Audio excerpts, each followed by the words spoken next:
Portugal, there's a YouTube show full of fun facts you need to know. Hola, bom dia, alegria, Munson here on the beach with the Good Morning Portugal show, the live stream, the podcast, and of course the Portugal Club. I'm very proud, very pleased to host the Portugal Club. So yes, come and join us over there. I'll take you there anyway in a little while for the Portuguese citizenship test question number 64. Whose phone is that going off? Oh, it's mine. I'm the only one here, of course. So yes, thank you. Somebody's voted already. The traditional Portuguese Christmas Eve dinner, what's it called? We shall return to that a little bit later on. And we're hanging out this morning. Oh, that was good as well. If you thought Portugal had a lot of abandoned homes, there's another country in the world that has 9 million empty homes at the moment. It's not the largest of populations either.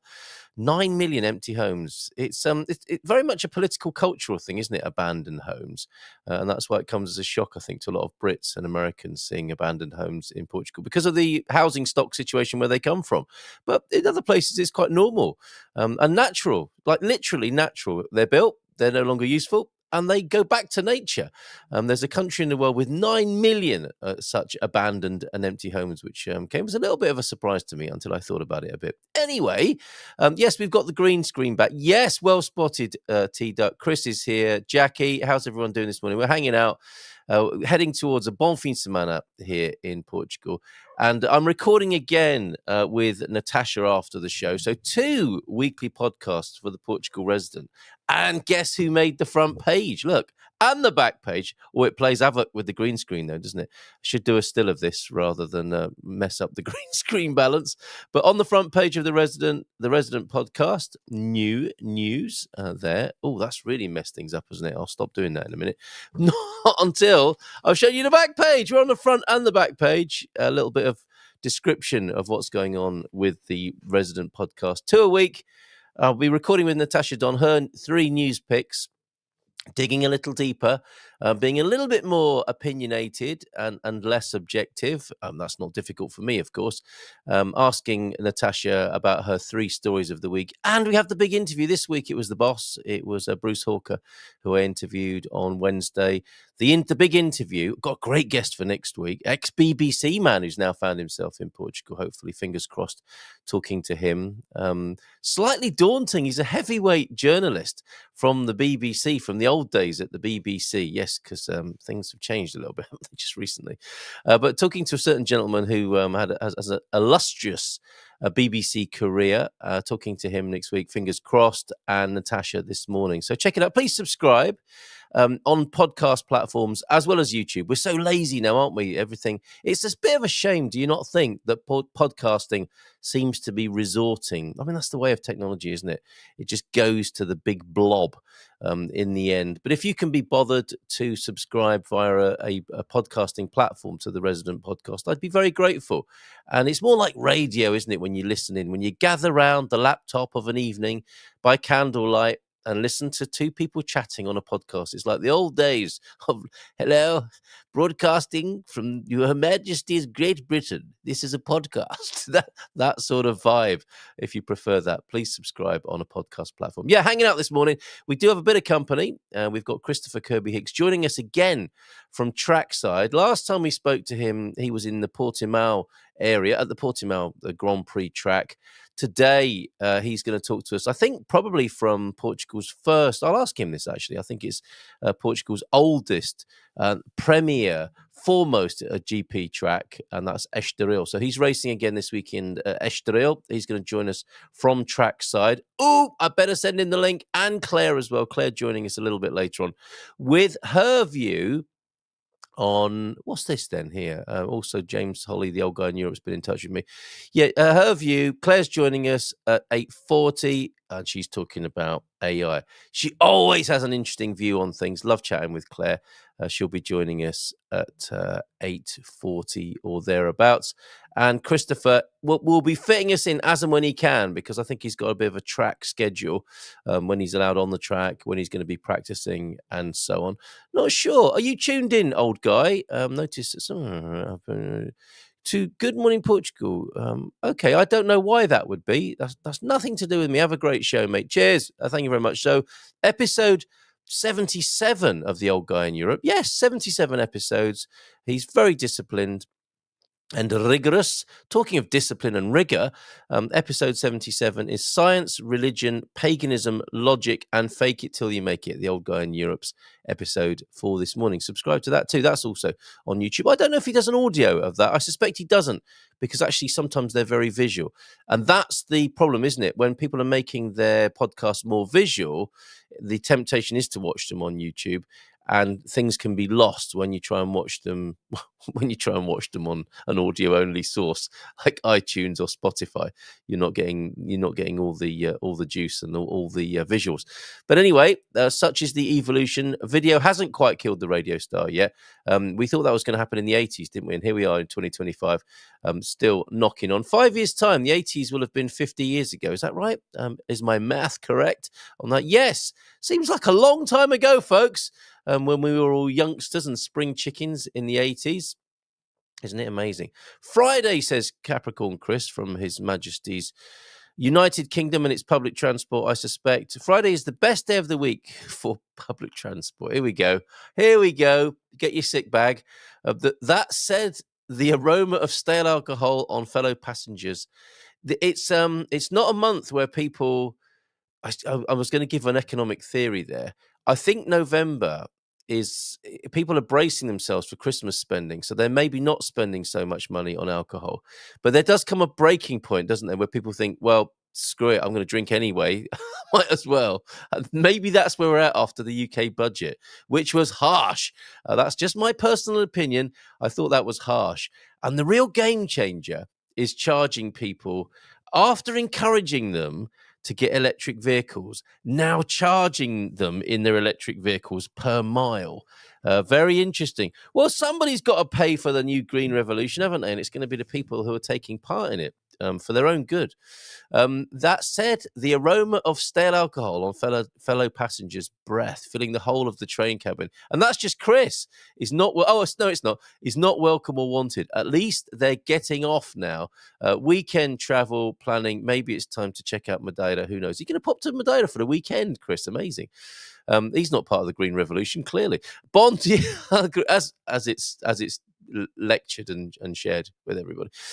Bon dia, Alegria Gumpers from the Duck 22. Still got this, haven't we, on the screen? We don't have your nicknames. We've got your YouTube registrations. Show me your YouTube papers, Duck 22. Friday is the best day. Saturday and Sunday are the best days too, especially when your long weekend started in 2012.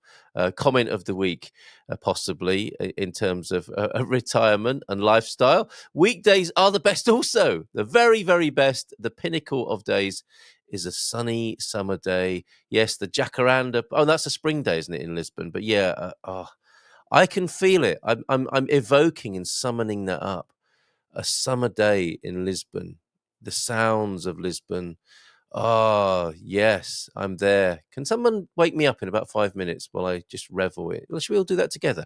Should we all pretend we're at play school again and have a little sleep? We should have. There's going to come a time, isn't there, when we have a mid-show seshta. It's got to be. I mean, really, getting up at this ungodly hour. I know some of you haven't got up. You're just watching from bed. But I think there's going to come a time when I need to have a rest halfway through. And I shall encourage everyone to do that. I think that's probably the way forward. Oh, and my green screen is frizzing a bit. Mrs. M did give me some coaching on this. That's better, isn't it? Yeah, a bit more light on the subject. Bit more light. Ah! I think probably that is the best setting, but I can't put up with that. Warm button. What happens if I press the warm button? It doesn't feel any warmer. There we go. Let's see if we can adjust at 50% light there. Bon dia, Gumbers from Mike. Yes, we could tell, actually, T-Duck. Morning, Chris, from Peter. Peter, I think, takes a great pleasure in hearing Chris's journeys because he knows what it's like to be on London public transport. And now there is a passenger humming beside me. Look, I think we should be exceptional here. Let's do some British expat entitlement here. Take your headphones out. Let me broadcast to the whole channel, and I'll make a public announcement if you like, Chris.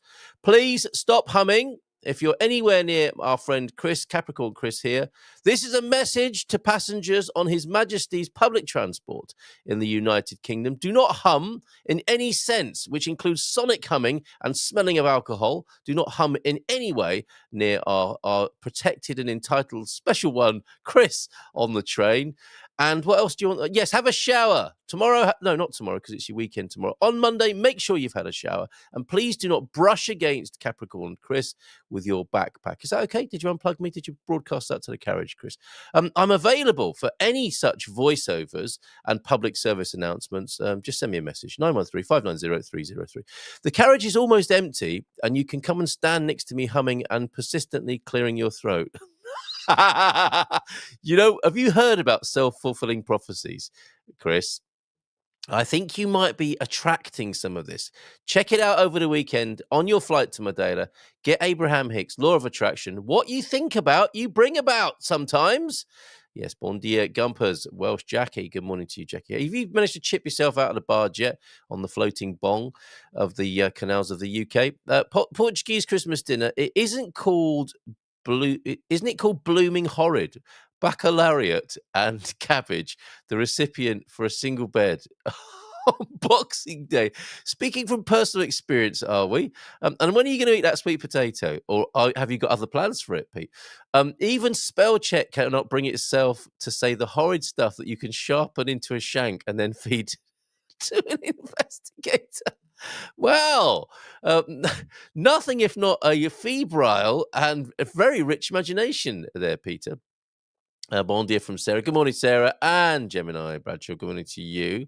And loved your video yesterday. We did play it at the end of the show. A brisk walk. That's a lovely word, isn't it? A brisk walk, Mr. Humphreys, into town for routine blood test this morning.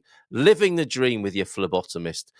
Bon dia todos. They're looking forward to seeing a bit of the Estoril track. Yeah, that's if. Let me just make sure I have sent that link to Chris. Yeah, we have. Hoping to see. Hello, Carl. Thanks from Claire. Nothing from Chris yet. He is Portuguese, essentially, isn't he? So I should have said hola, bon dia. You can't just basically send information to Portuguese people by text message or email, or even in person. You've got to say hello first, and quite right too. And I hope he hasn't judged me harshly for that. Hola, bon dia to Chris and to Claire, my guest a little bit later on in the show. After a bit of Munson's memes of the morning, haven't loaded those up yet. And we do have a bulging picture deck. One more look at Diane's sweet potato, so to speak. Before we commit that to our memories only, we've got to make space. Who else is on here? Should be a tidy bit of housekeeping. Who's that? Oh yeah, Boa Selector. He can go as well. He's now in the who's who of the Portugal club. One last look at the Padern there. What's he called? Pejota, isn't he? Guillaume Pejota. The DJ who warmed up for the Pope. There's not many DJs who can say that, quite frankly. The floating bong, that's catching on, isn't it? Is unfrozen. Is unfrozen but broken. So engineer in today to give my 70-year-old Perkins 3-cylinder. We've got one of those in Portugal. He's not quite 70 yet, though. The old Perkins 3-cylinder. 3 cylinders. Some love and make her better. Well, lots of love to you and your floating bong there. Public service announcement from the Hendog UK 25. Please ask everyone to quit stopping for conversations in doorways. Is that for the UK or is that everywhere? Well, as you come in, that's Portuguese possibly, isn't it? So you stop in the doorway with your hola, bon dia. Come on, calma, tranquilo. You've not acclimatized, adjusted to that particular thing there. Look, that comes as a dare to me. Buttons are not toys. What else can I press on the lighting rig remote control here?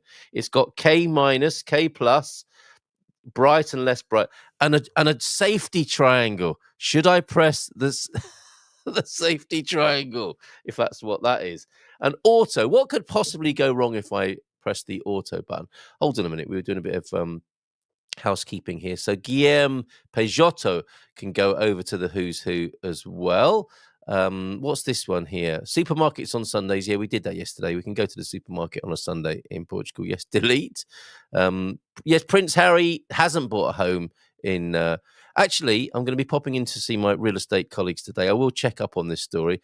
Prince Harry's villa in San Martino de Porto shocks the whole world. Yeah, whatever. So let's get rid of that too. So sneaky, aren't they, these social media marketers? Bill Hicks was right, was he not? What's this? Top 50 countries with the most pleasant climates. Yeah, I took issue with that. I like the climate of Portugal. Not this morning necessarily, or for the next month or two, but generally speaking, yes. But can't see it really being better than Costa Rica, Mexico, New Zealand, Australia, and most of the other places on that list. They're definitely playing with me, aren't they? The meme makers of X. The meme makers of X.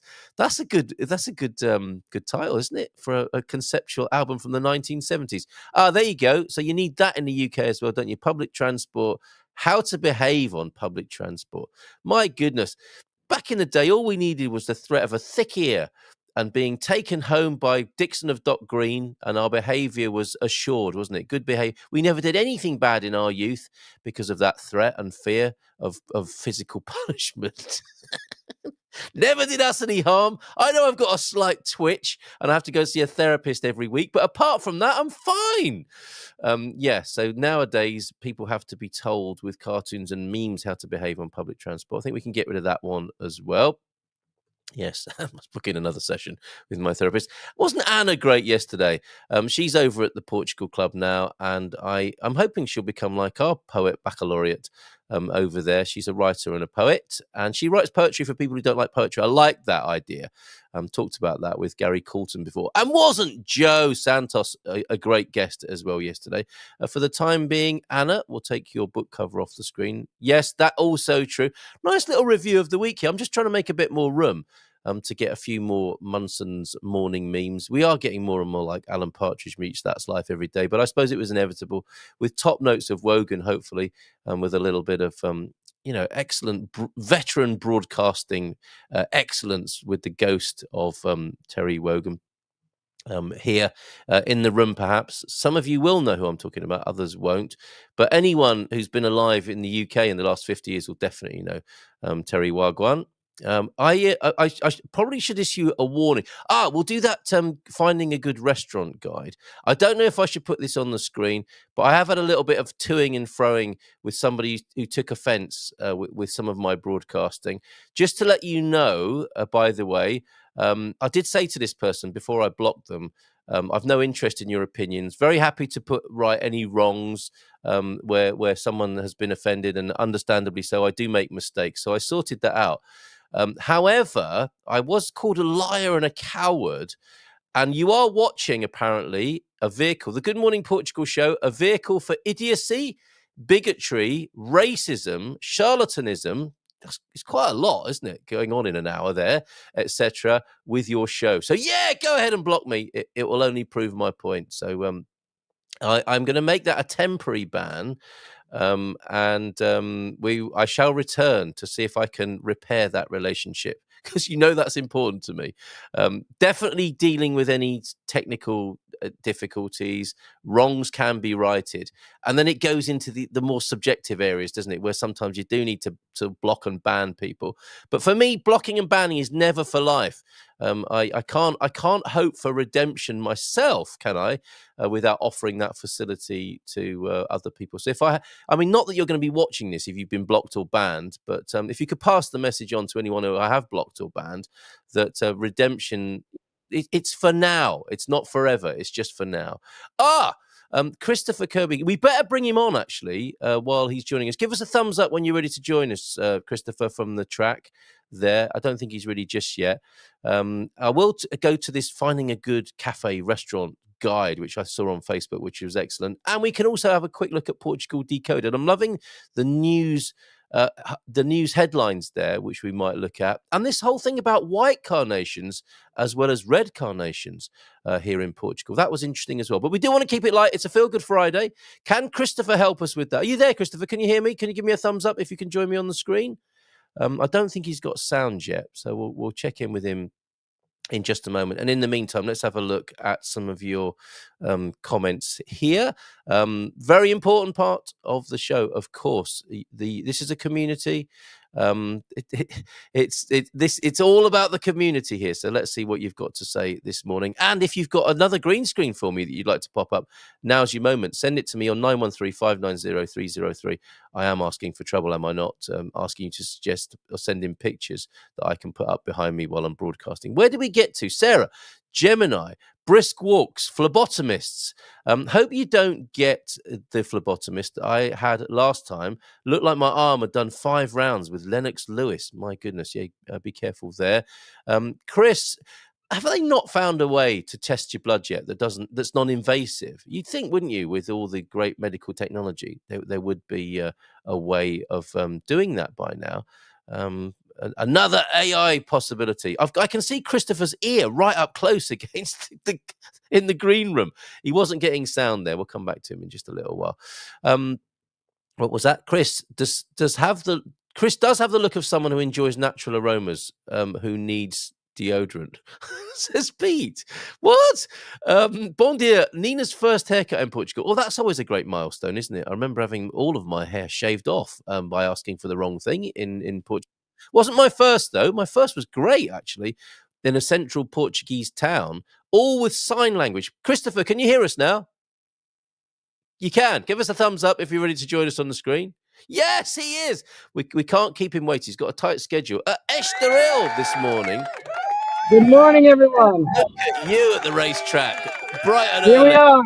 How long have you been there this morning? We've arrived just half an hour ago. We're setting everything up. We've still got all the tents and stuff that we have to set up here today. So here we go. There's the car that you already saw in the Algarve. That's the car we're racing in today.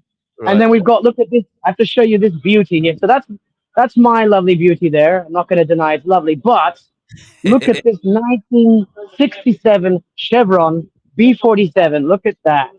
1967. 1967 Formula 2. Bonjour. Fantastic. Look at you, multilingual, bonjouring people as they pass. Bonjour. Yeah. So it's just to give you a bit of a background here on this lovely car here. Sorry, I don't know if you can see it very well, but there he is. You're on full screen. You're on full screen, and she's looking lovely. Or he? You said he.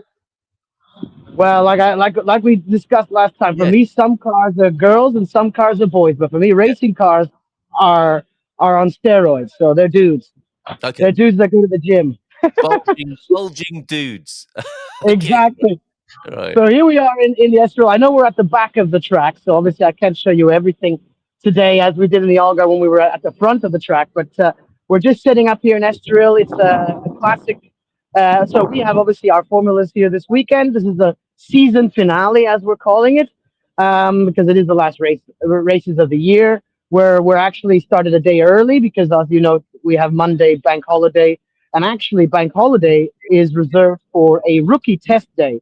So anyone that wants to come down on Monday and test our formulas, obviously you would have to have some previous experience. Yes. But that's why we've done everything one day earlier, so that Sunday there will still be cars racing on Sunday at Estoril, but just not our championship. But we have supercars here, which are like some of the most powerful cars, kind of production type cars in the world. Then we have obviously our formulas, and we have a lot of classic cars here this weekend. So it's a beautiful weekend. The weather so far, there are some clouds there in the distance. Where is it? Over there. And I just hope they stay there. But anyway, so it's still super early in the morning. We're setting things up. I'm going to walk to the other side. Just give me a second. I'm going to take you to the actual boxes. Christopher, while you're doing that, I was pondering whether Estoril was Portugal's foremost and first GP track. Is that right? Yes, that's indeed correct. So the Estoril track was built in the 50s. 1950. Oh, it's very noisy over there. I think we'll have to get that in this. It was set up in the 1950s, and then the Algarve track was built about 16 years ago, 17 years ago. Okay. But the Estoril track has been around here since the maybe 50s or early 60s, one or the other. So it is already a 50-year-old track, and has a lot of history. Of course, the track. The actual asphalt gets renewed as we go along. And but it is obviously one of our most historic tracks. It's where Ayrton Senna won his infamous first race ever in Formula One. Here are some other Lovely. vehicles that are racing this weekend.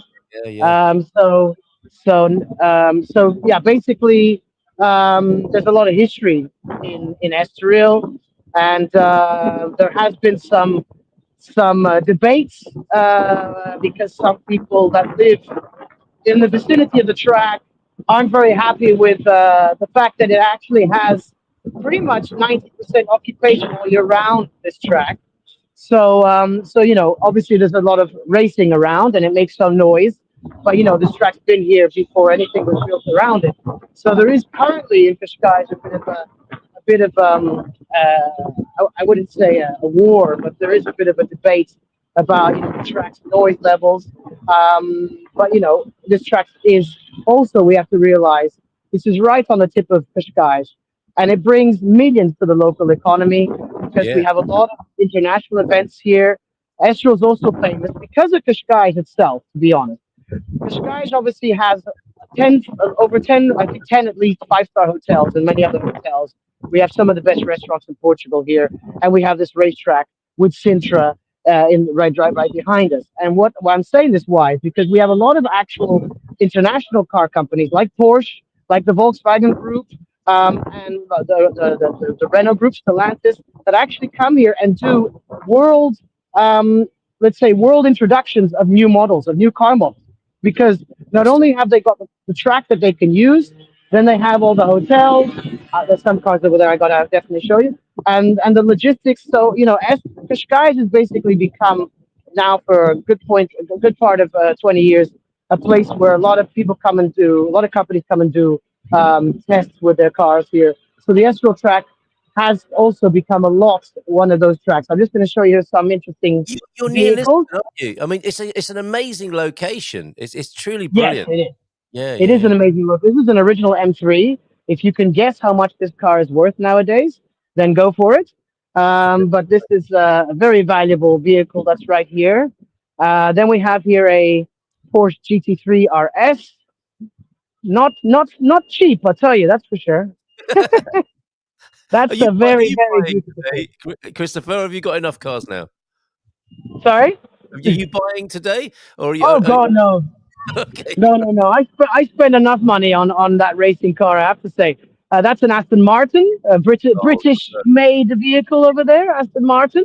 check it out. So yeah, it's if anyone that's in the Cascais area or Lisbon area or anywhere near where it's the next 3 days in Estoril is going to have this beautiful racing weekend, and like I say, it's the last of the year. So the weather so far is behaving. I can Looks see those great. clouds moving a bit closer, but I hope they don't. But so yes, no, obviously this is an expensive sport. I won't deny, but being my greatest passion, and it got to that point in my life where I wanted to be a professional race driver, but my father punished me and sent me to boarding school in England because I Oh, was I was far too concentrated on my racing rather than my school, and that was because I started racing when I was 15. But then, priority had to be academics, which is totally fine. And nowadays, this I wanted to make sure that I really fulfill my dream of racing cars, which is what I really love to do. So, amazing. you know, It sounds yeah. like it made you the man you are today. That experience of being sent away when all you wanted to do was race, really. Well, you know what, Carl? I have to agree with you. At the end of the day, that's the thing. I used to race in Portugal. I was in the main championship. I was one of the best drivers, and then there was this whole thing of me maybe moving into other categories and going up the ladder, as we've seen many drivers do. As you probably know, I even raced Lewis Hamilton back in 2005. Did you? I did race Lewis Hamilton indeed. And some other famous drivers, but Lewis Hamilton probably the most notorious known person that I raced back in 2005. But that's actually 2005 is when I got back into racing. So I am older than Lewis Hamilton by 10 years. So he's 37, I'm 47. So he's getting on his age when it comes to Formula One. But motor racing is something you can do if you're in pretty decent fitness, you can do it for many, many years. But the truth is yes, I then was, I wasn't exactly well behaved. One thing I'll be honest to you about Portugal, which is great, is that Portugal has such a fantastic life for young people, as you all know. Yeah. That when you're a teenager, especially in the 90s, as you can imagine, with the innocence that this country still really, it still is, but definitely was back then. We were always, we were never at home. We were always out playing. We were at the beach. We were playing football. And in my case, I was also racing at the weekends. So I just wasn't focused on my studies. And my GCSEs paid the price for that. So my father, who is an academic person who went to boarding school, to be honest, his whole life since the age of 4, Wow. he was basically, my father was King's School, Canterbury from the age of 4 years of age. So he was like, no, okay, son, your GCSEs were not good. Your racing obviously has taken over, and I'm going to send you to boarding school in the UK to do your A levels, and that was it. So for 5 years, I did no racing, and then when I got back to Portugal around 2003, 2004, I went back into racing. So it was a fantastic. I have to say that actually going to England and doing those A levels was one of the highlights of my academic career. I had a fantastic time, and it was fantastic. So and then yes, I obviously race now as a hobby, and as Carl knows, my real estate is my bread and butter. Let's say. Yeah. Well, and what are you hoping for this weekend, Christopher? So that we can cross our fingers for you and wish you the best of luck. What result are you looking for this weekend? Well, that's the thing. So this is a car that I have never raced here in Estoril. I did race it in the Algarve, as you know. That was my first time racing it, and I did go to the podium in the second race, which was good. This time, thank you, thank you. This time, actually, we have some new additions, some new Formula Renaults like mine that have been added to the grid. So, and now I'm getting a bit technical, but basically, I still have a sequential gearbox, whilst most of the other cars have a paddle shift gearbox. Paddle shift means that you basically have the paddles. You can still hear me, yes? Sorry. Yeah. Someone was calling here. But you're fine. You're back again. So yeah. So basically, I still need to have our shift for next year. That takes about a second off, more or less, because I have to obviously manually always have, I have to change my gears by moving sorry. I have to change gears by using a manual. I'll show you here, actually. Let me give you an example of what I mean. You're So, down to the this is seconds. my car. You said that cost you a whole second, right? A lap. So I don't know if you can see my paddle shift right here. I can see your paddle shift. That's a very a privileged So position. that's my stick shift. And then other cars, which I will show you here. That's another car that they're just preparing. Yeah. My teammate from my team. But I'm going to show you the other cars that I'm racing against this weekend, and I'll give you a bit of an example of what I mean. So mine, as you can see, is a stick. What is the name of sequential stick that shift. you mentioned? Sorry. What is the name of your team? My own team. I mean, let's say the team that takes care of me is called Fun Speed Engineering, because they come from Fundão. The Fun stands for Fundão, which is up in the north by the Serra da Estrela mountains. Yeah. So I'm just going to show you. These are the cars I'm racing against this weekend. Actually, there you go. Beautiful. Some here and some here. And just to give you an example, compared to my stick shift, this one here has a paddle system. Can you see that? Yeah. Oh, I see. So that basically, I am going to install that for next year. So my car has a slight little handicap there because I have to do a lot more work and take my hands off the steering wheel a lot more. So anyway, it's an experience this weekend, and I do hope to do well. I did well in the Algarve, despite this tiny handicap. But so we'll see how it goes this weekend. We are quite a competitive championship. We are the only championship in Portugal of formulas. So it's quite entertaining. And like I say, anyone that's looking at this program today wants to come, that's in the Lisbon area and wants to come and have a look, come and pass by. We'll be here all 3 days, and actually Monday, so we're going to be here for 4 days.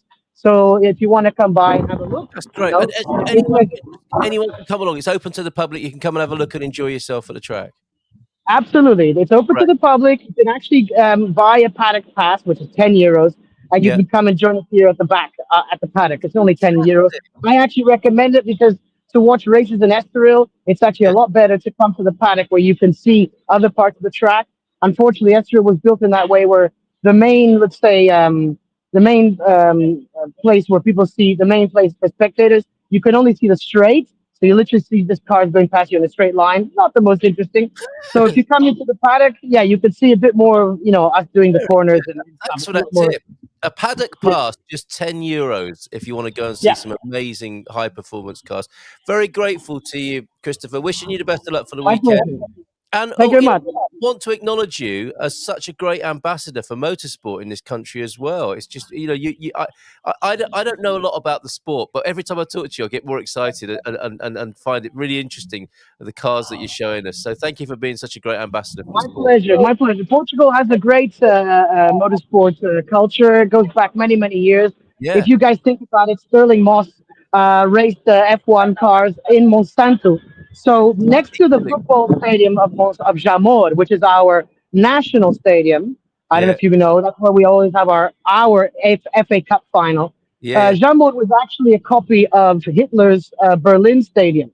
So it's an exact copy of Hitler's Berlin Stadium because it was built by our dictator Salazar. Yeah, yeah, right. Um, and he liked the Berlin. I mean, to be honest, the Berlin Stadium was beautiful stadium and one of the most state of the art stadiums in the world back then.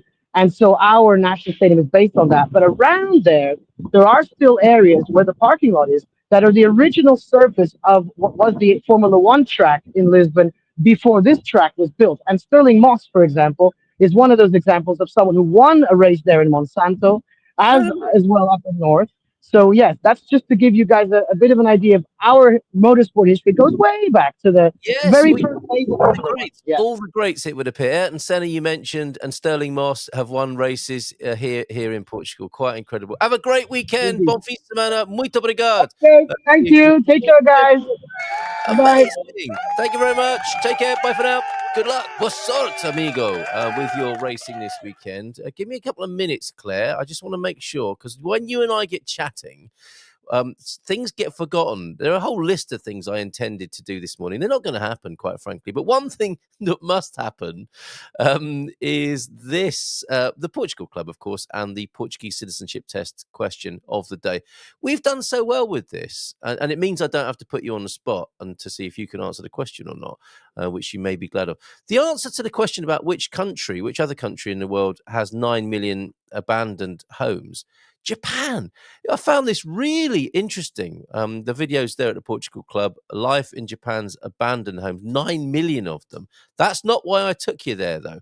Let's go onto the community timeline, which you can join free. Look at that live. Fantastic 50s with Claire there. And where are we? Criminal facts in Portugal. Oh, Antonio's just updated that in the last 20 minutes. Here it is. Citizenship test question 64. We haven't missed a beat here. I don't want to be crowing or having pride coming before a fall here, but I think we're doing pretty well. 64 questions of the 100. 64 today. Yesterday's was port, of course, wasn't it? The wine fortified with grape spirit in the north of Portugal. That would be port.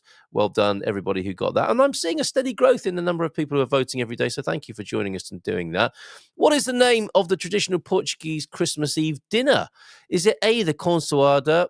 Pete has made reference to this already, the sort of food you might be eating. Not him, but others this year. Is it A, the consoada? Is it B, the ceia de Natal? Or is it C, the Festa de Natal? Let me do that again in a more professional way.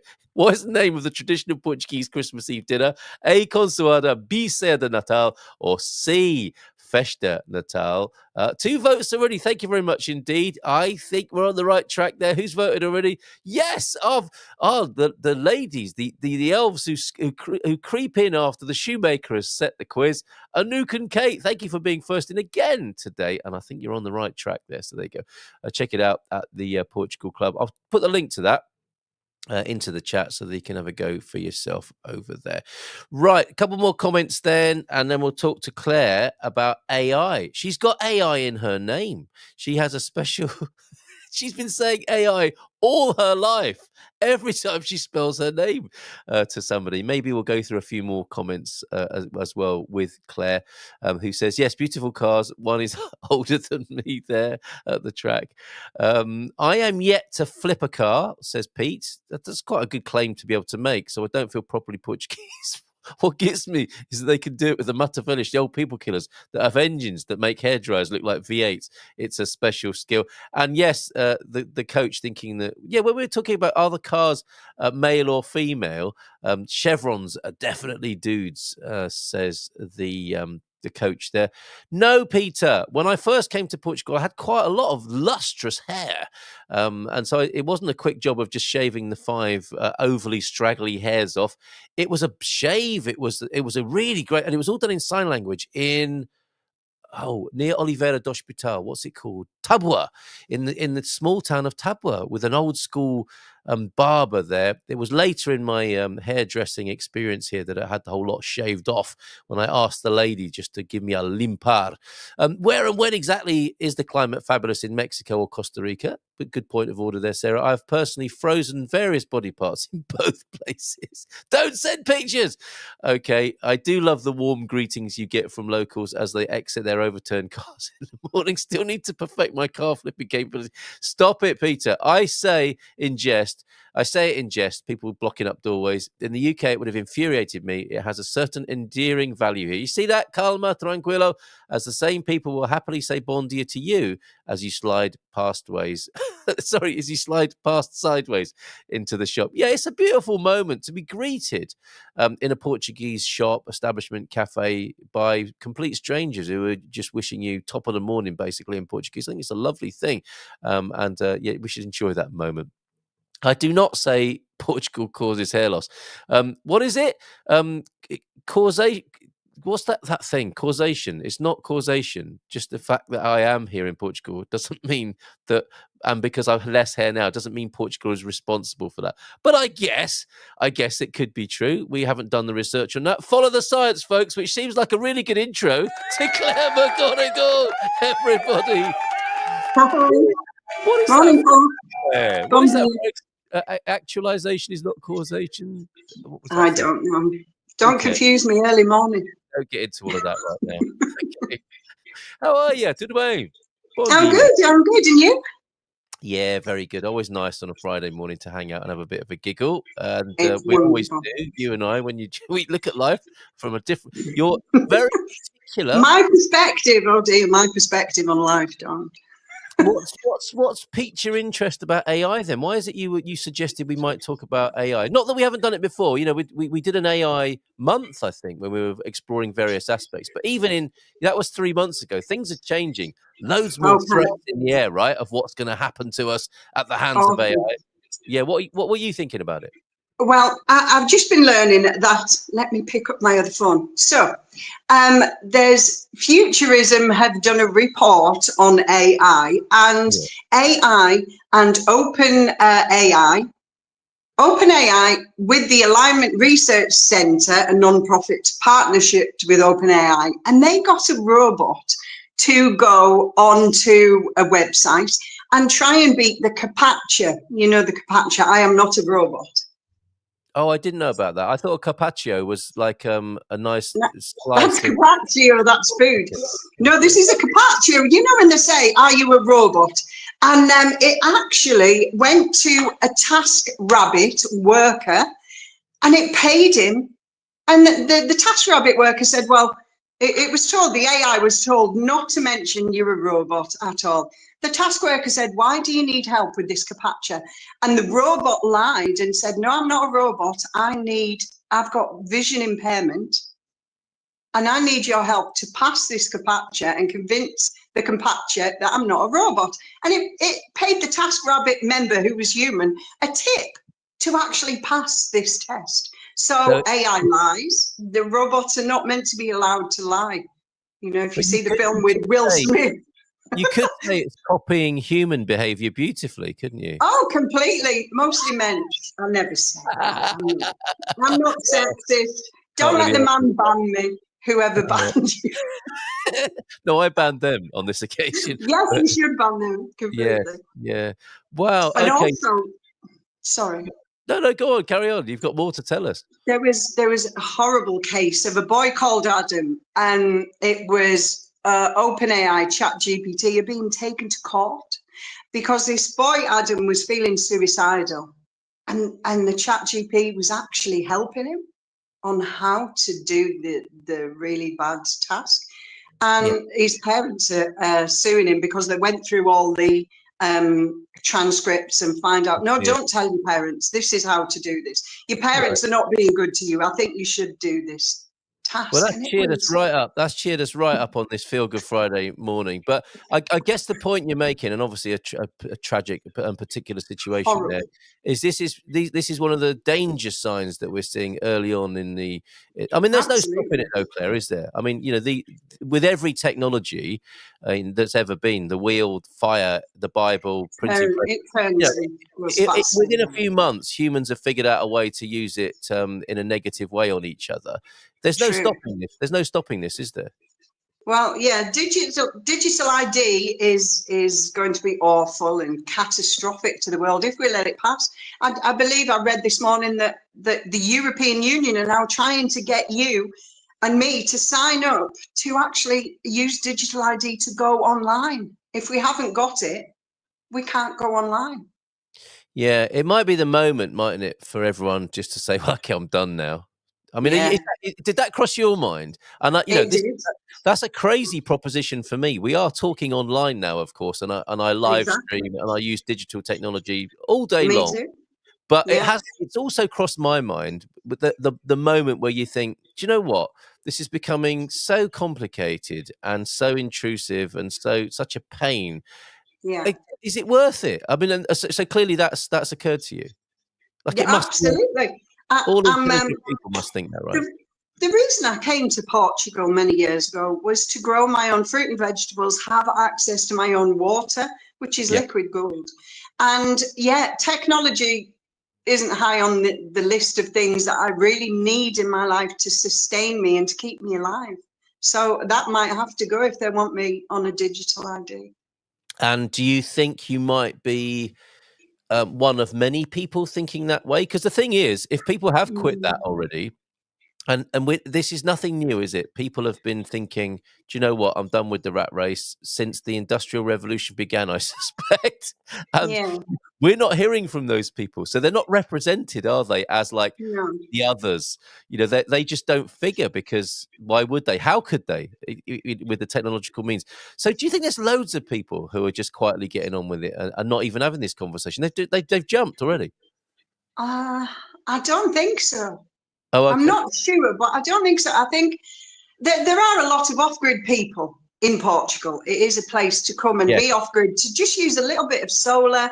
You've got your own water, which is highly desirable. You've got the ability to grow food, which is it's life-giving. Life-giving. You might say yes. Yeah, you'd be dead without it. But I just think that they have turned their backs on technology, and that is a group you won't hear from. But me, who makes money from technology and YouTube, like you, it is quite essential. But if they say that I need to be in the loop and in the digital world, and I need to tell them every time I log on, and they can see everything I do, they don't want to see everything I ask about.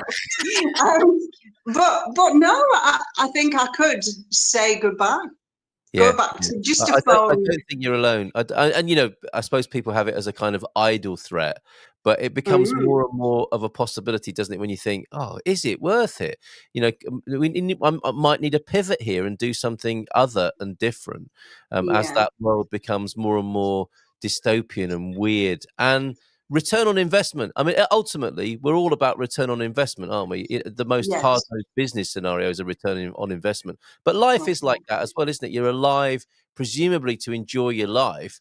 And, you give your energy and attention to life, and thinking the people here, we do our best to not to be idiots and live our lives quietly and helpfully as best as we can.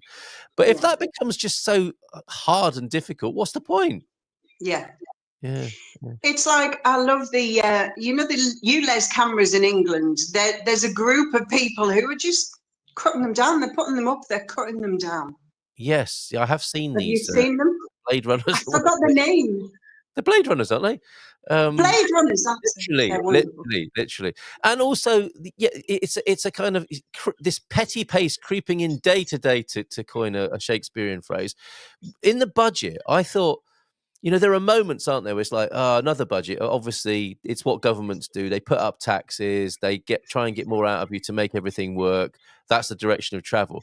But there was a particular thing about, and I mentioned it last night on the Expats Portugal webinar, about the price per mile. For electric cars. Yes, having encouraged people to get electric vehicles, now charging them per mile seems like a recipe for resentment, doesn't it? Among people, and when you're on expenses, to use a very sort of selfish and prosaic example, but when you're on expenses and your company's paying you 15 pence a mile, you're thinking, another mile, woohoo, 15 pence. It's like, but if it's the other way around, it's like, 3 pence, 100 miles. This is clocking up 3,000 miles a year. That's nothing. 30,000 miles a year. It becomes quite a lot of money, doesn't it?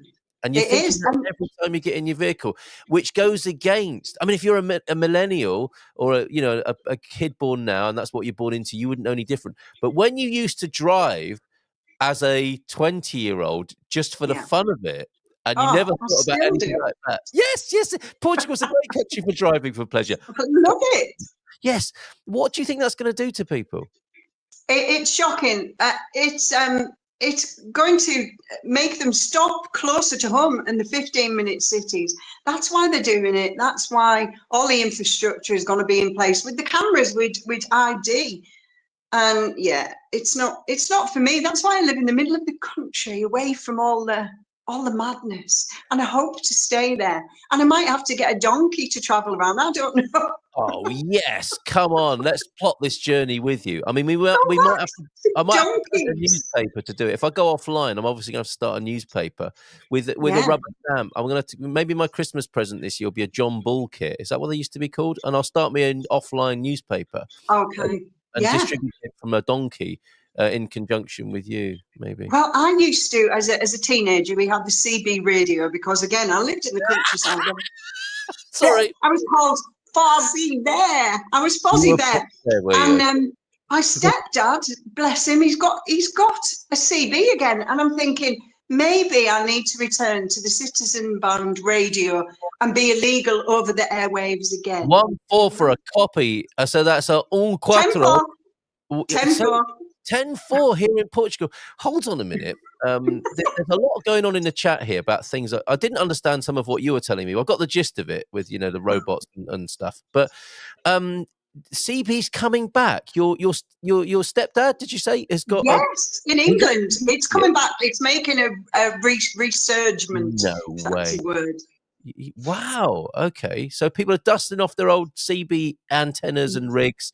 Absolutely. And saying, wow, Big Bear, Bugs on a Buffer and all that. Wow. Yeah, I love it.